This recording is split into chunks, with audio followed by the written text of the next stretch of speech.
சில வேளைகளில் நான் அவள் கூறியதை மறந்து துன்பத்தில் மாட்டிக்கொள்வேன். பாவ நிலையில் இருக்காத காரணத்தினால் ஒரு முறை பற்களை உடைத்துக் கொள்ள நேர்ந்தது. அதனால்தான் இறைவனிடமிருந்து ஆணையோ தரிசனமோ கிடைக்கும் வரை பாவ நிலையிலேயே இருப்பேன். பக்தியையே கடைப்பிடிப்பேன். நீ என்ன சொல்கிறாய்? பிராணகிருஷ்ணர் கூறினார், ஆம் சுவாமி. ஸ்ரீராமகிருஷ்ணர் கூறினார், அதற்கு நான் ஏன் உன்னை கேட்க வேண்டும்?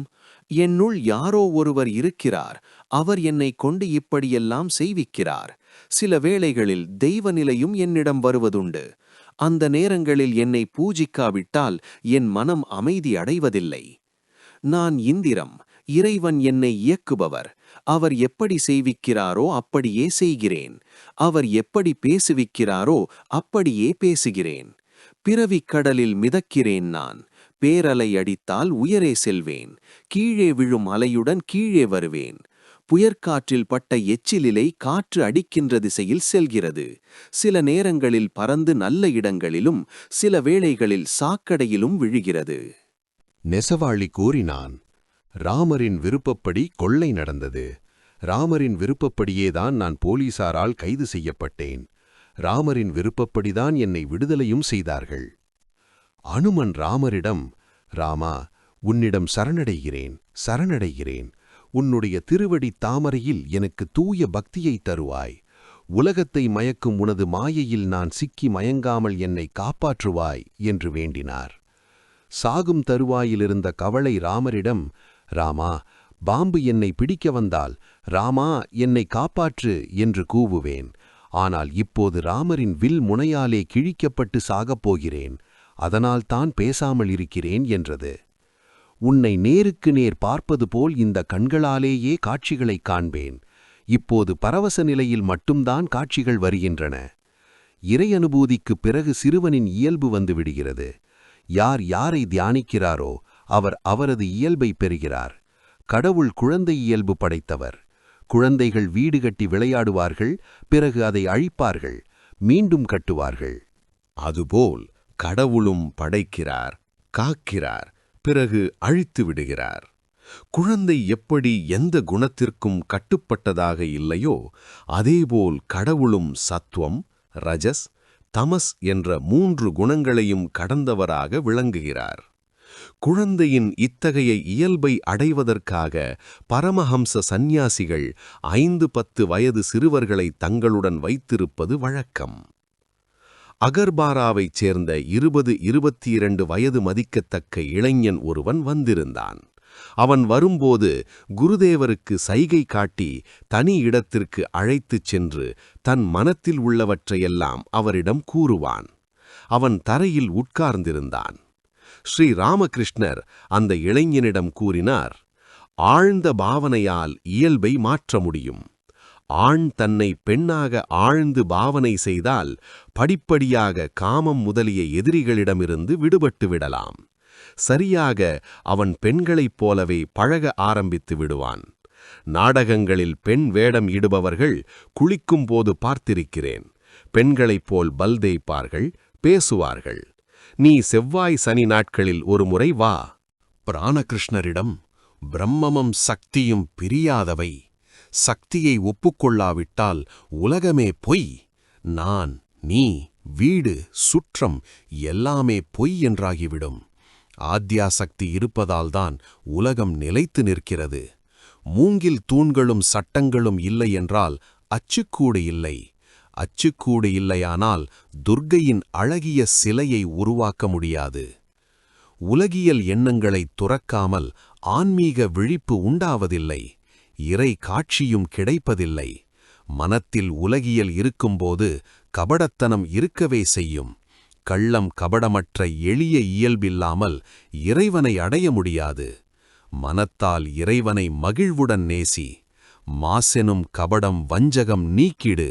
சுயநலமற்றே சுடரொளி ஈசனை எளிய மனத்துடன் என்றும் வழிபடு. செய்திடும் புண்ணிய சேவையால் பணிவால் இனிய ராமன் எளிதில் கிடைப்பான். உலகக் கடமைகளில் ஈடுபட்டிருப்பவர்கள், ஆபீசுகளில் வேலை செய்பவர்கள், வியாபாரிகள் என்று யாரானாலும் உண்மையை கடைப்பிடிப்பது நல்லது. உண்மை பேசுவது கலியுகத்தில் தவமாகும். பிராணகிருஷ்ணர் கூறினார்.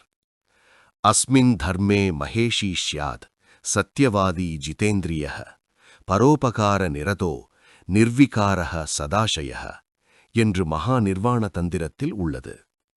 ஸ்ரீ ராமகிருஷ்ணர் கூறினார், ஆம், இவற்றை கருத்தில் கொள்ள வேண்டும். ஸ்ரீராமகிருஷ்ணர் சென்று சிறிய கட்டிலில் அமர்ந்தார். அவர் எப்போதும் பரவச நிலையிலேயே உள்ளார். அந்த நிலையிலேயே ராக்காலை பார்த்தார். பார்த்தபடியே வாத்சல்ய பாவனையில் ஆழ்ந்தார். அவரது உடல் சிலிர்த்தது. இப்படித்தான் யசோதை கண்ணனை பார்த்திருப்பாளோ? பார்த்தபடியே மீண்டும் சமாதி நிலையை அடைந்தார். அறையிலிருந்த பக்தர்கள் பேச்சிழந்து குருதேவரையே பார்த்துக் கொண்டிருந்தனர். சிறிது புறநினைவு பெற்றதும் குருதேவர் கூறினார், ராக்காலை பார்த்ததும் ஏன் இந்த ஆவேச நிலை உண்டாகிறது? நாம் முன்னேறும் அளவுக்கு இறைவனின் மகிமையில் நாட்டம் குறைந்து விடுகிறது. சாதகன் முதலில் 10 கைகளுடைய தேவியின் தரிசனம் பெறுகிறான். இந்த வடிவத்தில் மகிமை அதிகமாக தென்படுகிறது. பிறகு 2 கைகளைக் கொண்ட உருவத்தை காண்கிறான். 10 கைகள் இல்லை, அவ்வளவு ஆயுதங்கள் இல்லை. பிறகு பாலகோபாலனின் காட்சி. இதில் மகிமையின் எந்த அடையாளமும் இல்லை, வெறும் பிஞ்சு குழந்தையின் வடிவம். இதற்கு பிறகும் காட்சி உண்டு, அது ஜோதி தரிசனம். இறை அனுபூதி பெற்றுவிட்டால், சமாதி நிலை வாய்த்துவிட்டால், ஞான ஆராய்ச்சிகள் மறைந்து விடுகின்றன. எவ்வளவு காலத்திற்குத்தான் ஆராய்ச்சி செய்து கொண்டிருப்பது?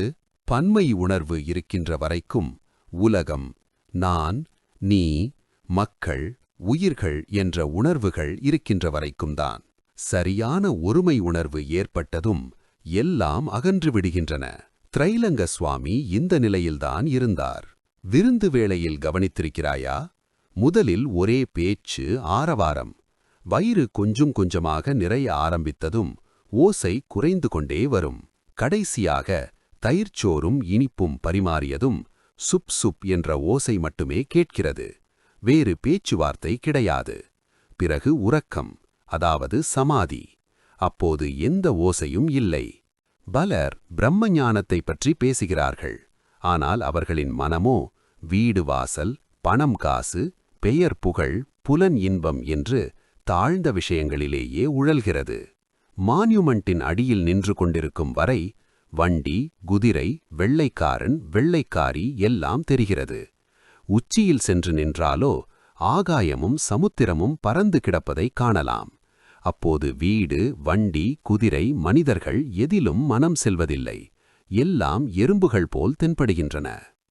பிரம்ம ஞானம் அடைந்த பிறகு உலகில் பற்று, காமினி காஞ்சன நாட்டமெல்லாம் மறைந்து விடுகின்றன. எல்லாம் சாந்தமாகி விடுகின்றன. விறகு எரியும் போதுதான் கடமுட சத்தமும் தீப்பொறியும் எல்லாம். எரிந்து முடிந்தால் சாம்பல் மட்டுமே மிச்சம். அதன் பிறகு எவ்வித சத்தமும் இல்லை. பற்று மறைந்தால் வேகம் மறைகிறது. இறுதியில் முடிவற்ற அமைதி.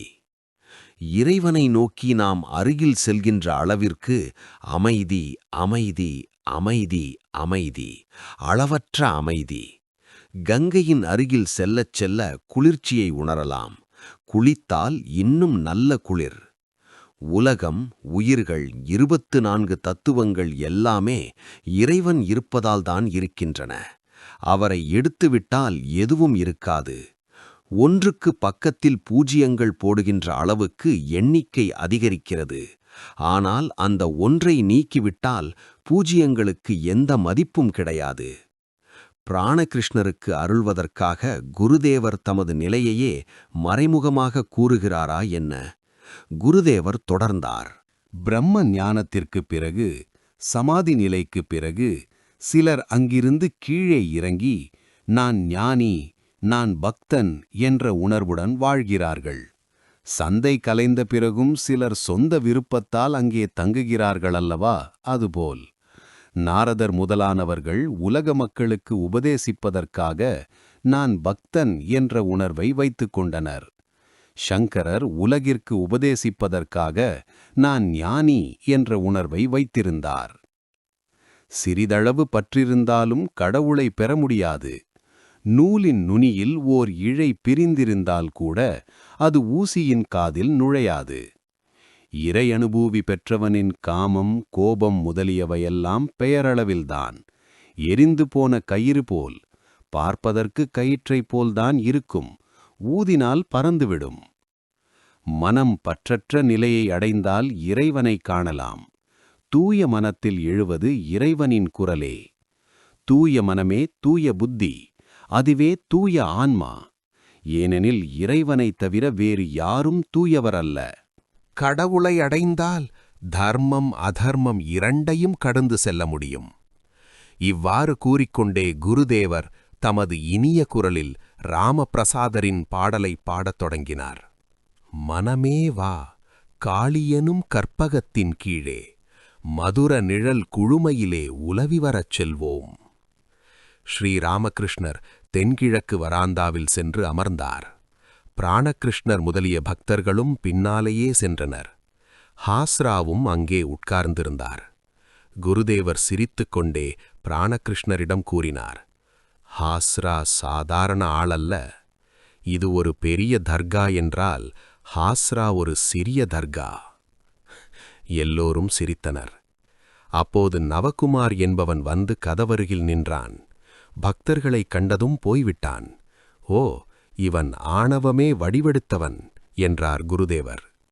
மணி 9:30 பிராணகிருஷ்ணர் குருதேவரை வணங்கி விடை பெற்றார். ஒரு வைணவ சாது குருதேவரின் அறைக்கு வந்து கோபி எந்திரத்தை மீட்டியபடி பல பாடல்களை பாடினார். பிரம்ம ஞானத்திற்குப் பிறகு, சமாதி நிலைக்குப் பிறகு சிலர் அங்கிருந்து கீழே இறங்கி நான் ஞானி, நான் பக்தன் என்ற உணர்வுடன் வாழ்கிறார்கள். சந்தை கலைந்த பிறகும் சிலர் சொந்த விருப்பத்தால் அங்கே தங்குகிறார்கள் அல்லவா? அதுபோல் நாரதர் முதலானவர்கள் உலக மக்களுக்கு உபதேசிப்பதற்காக நான் பக்தன் என்ற உணர்வை வைத்துக் கொண்டனர். சங்கரர் உலகிற்கு உபதேசிப்பதற்காக நான் ஞானி என்ற உணர்வை வைத்திருந்தார்.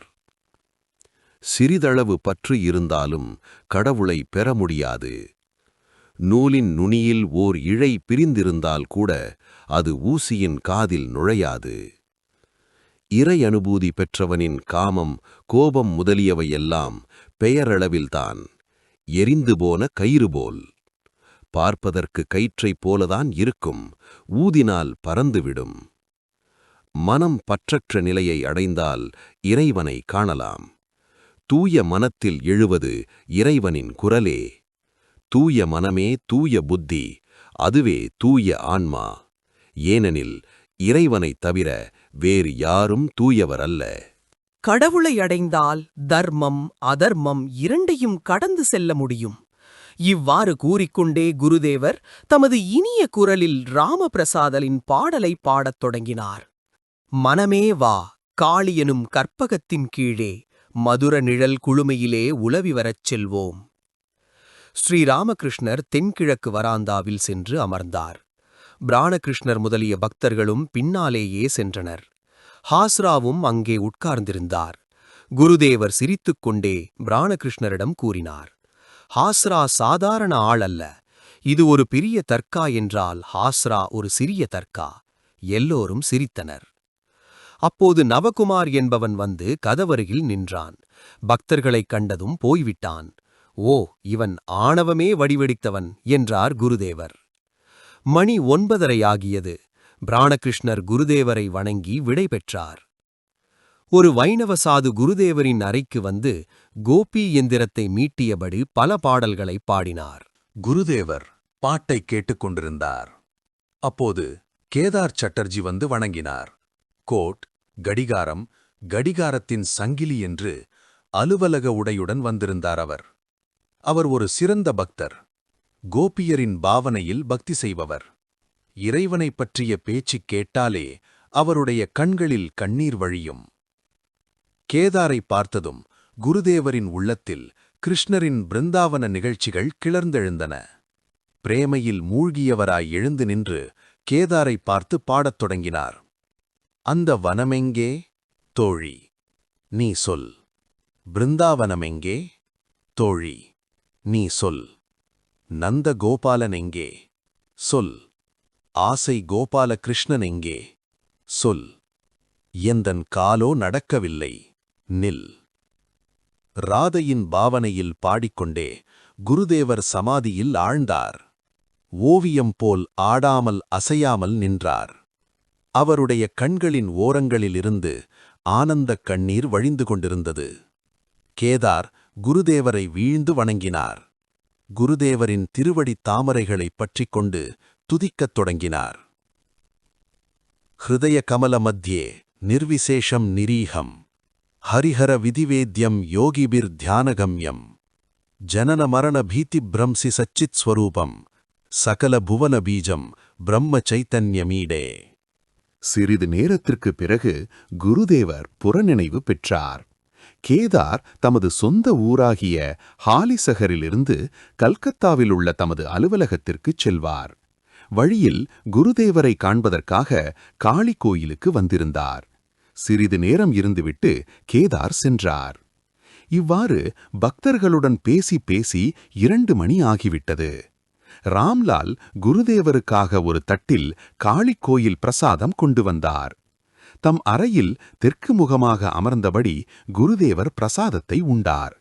சிறிய குழந்தையைப் போல் ஒவ்வொன்றிலிருந்தும் சிறிது எடுத்து உண்டார். உணவிற்கு பிறகு ஓய்வு கொள்வதற்காக சிறிய கட்டிலில் படுத்துக்கொண்டார். பிற்பகல் 3 மணி. மார்வாரி பக்தர்கள் சிலர் வந்து அமர்ந்தனர். தரையில் உட்கார்ந்து கொண்டு குருதேவரிடம் கேள்விகள் கேட்கலாயினர். ராக்கால் மற்றும் பல பக்தர்களும் அறையில் இருந்தனர். மார்வாரி பக்தர், சுவாமி, வழி என்ன? ஸ்ரீ ராமகிருஷ்ணர் கூறினார், 2 வழிகள் உள்ளன. ஒன்று ஆராய்ச்சி வழி, மற்றொன்று அனுராகம் அல்லது பக்தி நெறி. உண்மை உண்மையற்றது பற்றிய ஆராய்ச்சி. உண்மையானது, நிலையானது இறைவன் மட்டுமே. மற்ற எதுவும் உண்மையில்லை, எல்லாம் அழியக்கூடியவை. ஜால வித்தை காட்டுபவன் உண்மை, ஜால வித்தைகள் பொய். இவ்வாறு பாகுபடுத்தி அறிவதுதான் ஆராய்ச்சி. விவேகம், வைராக்கியம், உண்மை உண்மையற்றது என்ற ஆராய்ச்சிதான் விவேகம்.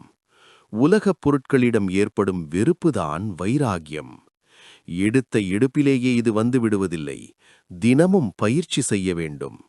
காமினி காஞ்சனத்தை முதலில் மனத்திலிருந்து அகற்ற வேண்டும். பிறகு கடவுளின் அருளால் அவற்றை மனதாலும் செயலாலும் துறக்க வேண்டும். கடவுளுக்காக எல்லாவற்றையும் துறந்துவிடு என்று கல்கத்தா மக்களிடம் கூறுவது முடிகிற காரியமில்லை. அதனால் மனத்தளவில் துறந்துவிடுங்கள் என்று கூற வேண்டியிருக்கிறது. அபியாச யோகத்தின் மூலமாக காமம், பணம் இவற்றின் மீதுள்ள பற்றை விட முடியும். இது கீதையில் சொல்லப்பட்டிருக்கிறது. பயிற்சியால் அசாதாரண சக்தி வருகிறது. அப்பொழுது புலன்களை அடக்குவது, அதாவது காமம், கோபம், மயக்கம் முதலியவற்றை அடக்குவதற்கு சிரமம் இருக்காது. ஆமை கால்களை உள்ளே இழுத்துக் கொண்டால் பிறகு வெளியே நீட்டாது. கத்தியால் 4ஆக வெட்டினாலும் கூட நீட்டாது. மார்வாரி பக்தர், சுவாமி, 2 வழிகள் என்று கூறினீர்கள். மற்றொரு வழி என்ன? ஸ்ரீ ராமகிருஷ்ணர், அனுராகம் அல்லது பக்தி நெறி. மன ஏக்கத்துடன் தனிமையில் எனக்கு உன்னை காட்டியருள் என்று ஒருமுறை கதறி அழு. மனமே தாயை மெய்யாக வருந்தி அழைத்தால் வாராமல் தனியே உன்னை விடுவாளோ, சற்றே விலகிப் போவாளோ? மார்வாரி பக்தர், சுவாமி, உருவ வழிபாடு என்றால் என்ன? உருவமற்ற குணமற்ற வழிபாடு என்றால் என்ன? ஸ்ரீ ராமகிருஷ்ணர், தந்தையின் போட்டோகிராஃப் எப்படி தந்தையை நினைவிற்கு கொண்டு வருகிறதோ அதுபோல் உருவ வழிபாட்டை செய்ய செய்ய உண்மை உருவத்தை உணர்வாய். உருவம் என்றால் என்ன தெரியுமா? நீரின் அடியிலிருந்து எழுகின்ற குமிழிகள் போன்றது அது. எல்லையற்று பரந்ததான உணர்வு வெளியில் பல்வேறு உருவங்கள் உதிக்கின்றன. அவதாரமும் இத்தகைய அவதார புருஷர்களின் வாழ்க்கையும் தேவி பராசக்தியின் திருவிளையாடலே. வெறும் நூலறிவில் என்ன இருக்கிறது? மன ஏக்கத்துடன் அழைத்தால் அவரை அடைய முடியும். பல விஷயங்களை அறிந்து கொள்ள வேண்டிய அவசியம் என்ன? யார் ஆசாரியரோ அவர் பல விஷயங்களை அறிய வேண்டும். அடுத்தவனைக் கொல்ல வாள், கேடயம் எல்லாம் அவசியம். ஆனால் தன்னையே மாய்த்துக் கொள்ள ஒரு ஊசியோ நகம் வெட்டும் சிறு கத்தியோ போதும். நான் யார் என்பதை தேடினால் இறைவனை அடையலாம். நான் என்பது என்ன? மாமிசமா, எலும்பா, இரத்தமா, மஜ்ஜையா, அல்லது மனமா, புத்தியா? இவ்வாறு ஆராய்ந்து கொண்டே போனால் கடைசியில் நான் என்பது இவை எதுவும் அல்ல என்பதை அறியலாம். இது அல்ல, இது அல்ல. ஆன்மாவை அறியவோ தொடவோ முடியாது. அது குணமற்றது, தழைகளற்றது. ஆனால் பக்தி நெறியிலோ அவர் குணங்களுடன் கூடியவர். அவரும் உணர்வுமயம், அவரது இருப்பிடமும் உணர்வுமயம், எல்லாம் உணர்வுமயம். மார்வாரி பக்தர்கள் குருதேவரை வணங்கி விடைபெற்றுச் சென்றனர். மாலை வேளையாகியது. குருதேவர் கங்கையை தரிசித்தார். அறையில் விளக்கேற்றப்பட்டது. குருதேவர் அன்னையின் திருநாமத்தை உச்சரித்தபடியே கட்டிலில் அமர்ந்து தியானத்தில் ஈடுபட்டார். காளிக்கோயிலில் தீபாராதனை ஆரம்பமாகியது. கங்கைக்கரையிலும் பஞ்சவடியிலும் இருந்த பக்தர்கள் தொலைவில் இருந்த வண்ணம் தீபாராதனையின் இனிய நாதத்தைக் கேட்டனர். நீரேற்றம் காரணமாக கங்கை சலசலவென்ற ஓசையுடன் வடதிசை நோக்கி பாய்ந்து சென்றது. மாலை தீபாராதனையின் இனிய மணியோசை காற்றில் மிதந்து சென்று கங்கை நீரின் சலசலத்த ஓசையில் கலந்து இனிமையைக் கூட்டிற்று. அந்த அருமையான சூழ்நிலையில் பிரேமப்பித்துக் கொண்ட பரமஹம்சர் தமது அறையில் அமர்ந்திருந்தார். இதயம் இனிமைமயம், எல்லாம் இனிமை, இனிமை, இனிமை. ஞாயிறு, பிப்ரவரி 18, 1883. காலை 7 அல்லது 8 மணி இருக்கும். பெல்கேரியாவிலுள்ள கோவிந்த முகோபாத்யாயரின் வீட்டிற்கு குருதேவர் சென்றிருந்தார். நரேந்திரர், ராம் மற்றும் பல பக்தர்களும் அக்கம்பக்கத்து வீட்டாரும் அங்கே கூடியிருந்தனர். கீர்த்தனை நடந்து கொண்டிருந்தது. குருதேவர் பக்தி பரவசத்துடன் நரேந்திரர் முதலியவர்களுடன் சேர்ந்து ஆடினார். கீர்த்தனை முடிந்த பிறகு அனைவரும் அமர்ந்தனர். பலர் குருதேவரை வணங்கினர். கடவுளை வணங்குங்கள் என்று அவர் இடையிடையே கூறினார். குருதேவர் பேசலானார். கடவுள் ஒருவரே எல்லாமாக ஆகியிருக்கிறார். சில இடங்களில் அவருடைய வெளிப்பாடு அதிகம். உதாரணத்திற்கு சாதுக்கள். தீயவர்கள் இருக்கிறார்களே, புலி, சிங்கம் முதலியவை இருக்கின்றனவே என்று நீங்கள் சொல்லலாம். அதற்காக புலிநாராயணனை கட்டியணைத்துக் கொள்ள வேண்டிய அவசியமில்லை. தொலைவிலிருந்து வணங்கி அகன்றுவிட வேண்டும். தண்ணீரை எடுத்துக் கொள்ளுங்கள். சில தண்ணீரை குடிக்கலாம், சில தண்ணீரை கொண்டு பூஜை செய்யலாம், சிலவற்றில் குளிக்கலாம், சிலவற்றில் கைகால்களை கழுவிக்கொள்ள மட்டுமே முடியும். அண்டை வீட்டான் கேட்டார், சுவாமி, வேதாந்த மதம் என்பது என்ன? ஸ்ரீ ராமகிருஷ்ணர் கூறினார், வேதாந்திகள், சோகம் பிரம்மம் ஒன்றே உண்மை, உலகம் உண்மையில்லை, நான் என்பதும் உண்மையில்லைதான், இருப்பதெல்லாம் அந்த பரம்பொருள் மட்டுமே என்பார்கள். ஆனால் நான் என்பது மறைவதே இல்லை. ஆகையால் நான் அவரது சேவகன், நான் அவருடைய குழந்தை, நான் அவருடைய பக்தன் என்று கருதுவது மிகவும் நல்லது. கலியுகத்திற்கு பக்தி யோகமே சிறந்தது. பக்தியின் வாயிலாகவும் அவரை அடைய முடியும். உடலுணர்வு இருக்கும் வரை உலகியலும் இருக்கவே செய்யும். சுவைப்பது, காண்பது, உணர்வது, கேட்பது, தொடுவது இவையே உலகியல். உலகியலை விலக்குவது மிக கடினம். உலகியல் இருக்கும்போது சோகம் உணர்வு தோன்றாது. துறவியரிடம் உலகியல் குறைவாக இருக்கும். இல்லற வாழ்க்கையில் இருப்பவர்கள் எப்போதும் அதில்தான் மூழ்கியிருப்பார்கள். ஆதலால் அவர்கள் நான் சேவகன் என்ற நிலையை கொள்வது நல்லது. பக்தன் கேட்டார், நாங்கள் பாவிகள், எங்கள் நிலைமை என்னவாகும்? ஸ்ரீ ராமகிருஷ்ணர் கூறினார், பகவானுடைய திருநாமத்தையும் மகிமையையும் பாடினால் உடலின் எல்லா பாவங்களும் பறந்துவிடுகின்றன. உடலாகிய மரத்தில் பாவப் பறவைகள் அமர்ந்துள்ளன. அவரது பெயரையும் புகழையும் பாடுவது என்பது கைகளை தட்டுவது போலாகும். கைகளை தட்டினால் எப்படி மரத்தில் உள்ள பறவைகள் பறந்துவிடுகின்றனவோ, அப்படி அவரது பெயரையும் புகழையும் பாடினால் எல்லா பாவங்களும் பறந்துவிடுகின்றன. மேலும் கேள். குளத்து நீர் வெப்பத்தின் காரணமாக தானாகவே வற்றிவிடுகிறது. அதேபோல் இறைவனது பெயரையும் புகழையும் பாடுவதனால் பாவக்குளத்தின் தண்ணீர் தானாகவே வற்றிவிடுகிறது. தினமும் பயிற்சி செய்ய வேண்டும். சர்க்கஸ் பார்த்து வந்தேன். வேகமாக ஓடுகின்ற குதிரையின் மேல் பெண் ஒரே காலில் நின்று கொண்டிருந்தாள். அதற்கு எவ்வளவு பயிற்சி தேவை? மேலும் கடவுளை காண்பதற்காக ஒருமுறை அழு. இவைதான் 2 வழிகள். ஒன்று பயிற்சி, மற்றொன்று அனுராகம், அவரை காண்பதற்காக மன ஏக்கம். பிறகு வீட்டின் மாடி அறையின் வராந்தாவில் குருதேவர் பக்தர்களுடன் பிரசாதம் உட்கொண்டார். பகல் 1 மணி. விருந்து முடிந்தும் முடியாமலும் இருக்கும்போதே கீழே முற்றத்தில் பக்தர் ஒருவர் பாட ஆரம்பித்தார். பாட்டை கேட்டு குருதேவர் சமாதியில் ஆழ்ந்தார். உடலில் அசைவில்லை. கை பிரசாதத் தட்டை தொட்டபடி சித்திரம் போல் அப்படியே இருந்தது. அவரால் மேற்கொண்டு சாப்பிட இயலவில்லை.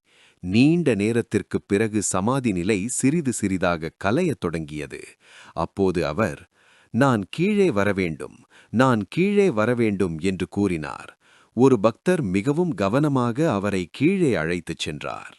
காலையில் பக்தர்களுடன் குருதேவர் ஆனந்தமாக ஆடியும் பாடியும் கழித்த இடத்தில் விரிப்பு இப்போதும் விரித்தபடியே இருந்தது. குருதேவர் இப்போதும் பரவச நிலையிலேயே இருந்தார். பாடகரின் பக்கத்தில் சென்று அமர்ந்தார். பாடகர் உடனே பாட்டை நிறுத்தினார்.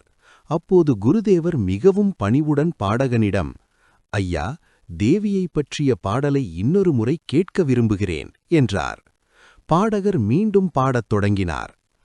அன்னையே விழித்தெழு, அன்னையே விழித்தெழு, மூலத்து உறங்கும் முதல்வியே விழித்தெழு. பாட்டை கேட்ட குருதேவர் மீண்டும் பரவச நிலையில் ஆழ்ந்தார். ஞாயிறு, பிப்ரவரி 25, 1883. மதிய உணவிற்குப் பிறகு குருதேவர் தமது அறையில் உட்கார்ந்து பேசிக் கொண்டிருந்தார். ராக்கால், ஹரீஷ், லாட்டு, ஹாஸ்த்ரா ஆகியோர் இப்போதெல்லாம் குருதேவருடன் வசித்து வந்தனர். ராம், கேதார், நித்யகோபால் மற்றும் மா முதலிய பக்தர்கள் கல்கத்தாவிலிருந்து வந்திருந்தனர். சௌதரி என்பவரும் வந்திருந்தார். சௌதரியின் மனைவி சமீபத்தில் காலமாகிவிட்டிருந்தார். மன ஆறுதலுக்காக அவர் குருதேவரைக் காண அடிக்கடி இங்கு வருவதுண்டு. அவர் படித்து பட்டம் பெற்றவர், அரசாங்க வேலையில் இருப்பவர். ஸ்ரீ ராமகிருஷ்ணர் ராம் முதலிய பக்தர்களிடம் கூறினார். ராக்கால், நரேந்திரன், பவநாத் இவர்கள் நித்திய சித்தர்கள். பிறவியிலிருந்தே ஆன்மீக உணர்வு பெற்றவர்கள். மக்களுக்கு போதிக்கவே இவர்கள் உடல் தரித்துள்ளனர். கிருபா சித்தர்கள் என்ற மற்றொரு பிரிவினர் உண்டு. இவர்கள் உயர்ந்த வகுப்பைச் சேர்ந்தவர்கள். இவர்களுக்கு திடீரென்று இறை அருள் கிடைக்கிறது.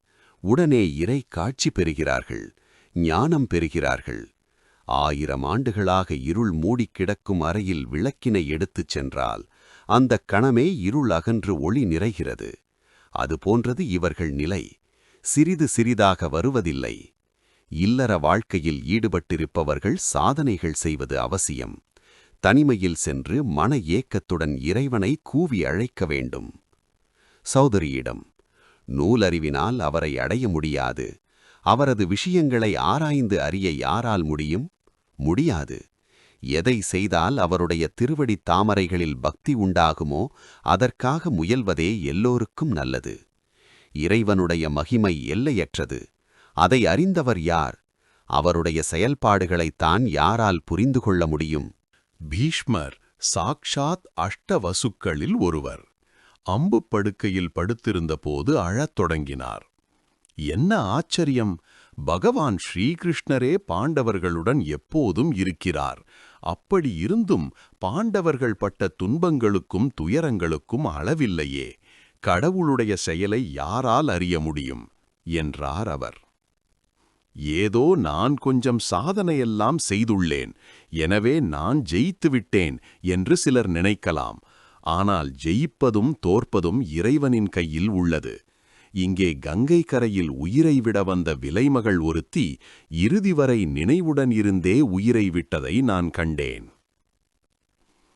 சௌதரி, கடவுளை காண்பது எப்படி? ஸ்ரீராமகிருஷ்ணர், இந்த கண்களால் காண இயலாது. அவர் தெய்வீக கண்களை தருவார், அப்போதுதான் காண முடியும். விஸ்வரூப தரிசனத்தின் போது அர்ஜுனனுக்கு கிருஷ்ணர் தெய்வீக கண்களை கொடுத்தார். உங்கள் பிலாசபியில் இருப்பதெல்லாம் வெறும் ஊக கணக்கு வழக்குகள்தான்.